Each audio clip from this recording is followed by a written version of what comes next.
Alors, on peut typer des variables, c'est-à-dire qu'on peut donner une valeur aux variables, que ce soit integer, donc un entier, de 1 à je ne sais pas combien de milliards, de type ce qu'on appelle chaîne de caractères, donc ce qu'on va appeler du string.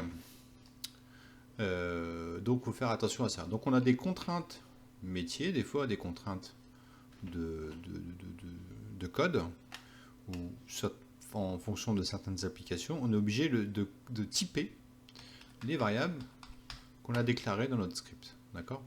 Par exemple ici, bon, par défaut déjà, si PowerShell s'en sort très bien déjà dans la conversion implicite des données. Par exemple ici, j'ai personne, ok, Olivier, donc qui est un type string, et là j'ai une personne âge avec un type entier, donc int, integer. Donc si je mélange les deux, donc je mets personne âge ici, et là je mets personne.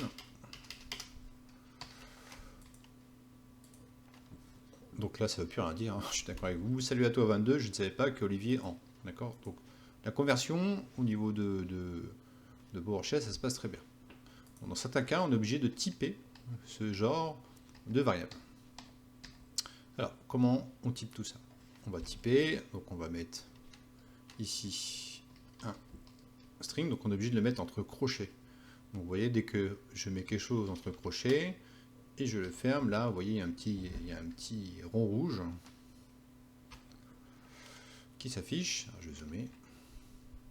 Et attention, là, j'attends quelque chose de ta part, mon coco. Alors, je vais typer, je vais mettre par exemple, je vais mettre en string. Donc je le type, et là, je vais le mettre en int. D'accord, si je rejoue la requête, salut à toi Olivier, je savais que tu avais 22 ans, donc il n'y a rien qu'à changer.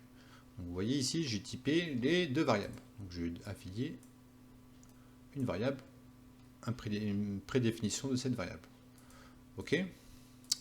Alors, on va refaire un peu joujou. On va ici, je vais recopier ça. Et je vais faire semblant de changer. Je suis méchant. Je vais vous montrer une erreur qu'on peut avoir lorsqu'on n'a pas bien typé les variables. Donc là, j'ai mis un int pour personnage, âge. Donc je vais recopier. Je vais mettre ici une chaîne de caractères. Toto. Et je vais mettre, et je vais rejouer. Donc là, je vais avoir un magnifique message d'erreur. Impossible de convertir la valeur Toto en type système int32. En fait, c'est ce qu'il attend ici.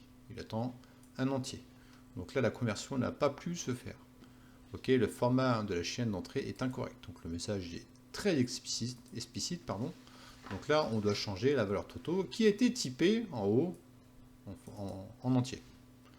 Ok, donc c'est des messages d'erreur que vous avez lorsque vous faites les conversions. Ce sont des messages fréquents. Lorsque vous avez des contraintes pour typer les variables.